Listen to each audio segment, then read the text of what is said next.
আচ্ছা ভাই, একটা কথা কই, হ্যাঁ, মনোরম পরিবেশ, যে কোনো কথাই কইবার পারি যে কোনো সময়। মনে করেন যারা নাকি আসলে যে কুরবানি ঈদ কিন্তু চলে আইছে, যারা নাকি কুরবানি দিব, তারা মনে করেন যারা যাগো নাকি অর্থ আছে তারাই দিব। গরিব মানুষ কিন্তু কুরবানি দেয় না।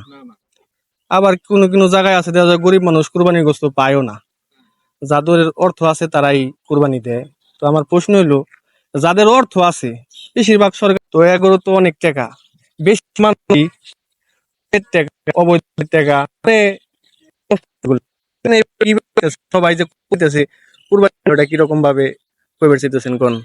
বর্তমান কুরবানিটা হচ্ছে বিলাস, ঠিক আছে। বর্তমান আল্লাহকে খুশি করার জন্য কেউ করবে না, তো মানুষ দেখানো বা জনগণকে কুরবানির জন্য। কারণ সবাই তো মনে করেন সুদের টাকা, হারামের টাকা, ঘুষের টাকা তো কুরবানি দেয়। কারণ আপনি নিজের পরিশ্রমের টাকাটা যদি কুরবানি দেন, এটা হচ্ছে আলাদা বিষয়। আর হলো সুদের টাকা, ঘুষের টাকাতে দিলে এটা হলো মানুষের বিলাসিতা, মানুষের দেখানো। আচ্ছা তাহলে আর একটা কথা, কুরবানি তো ঈদ আমার একটা বড় এটাই, তাহলে কি কোন তাহলে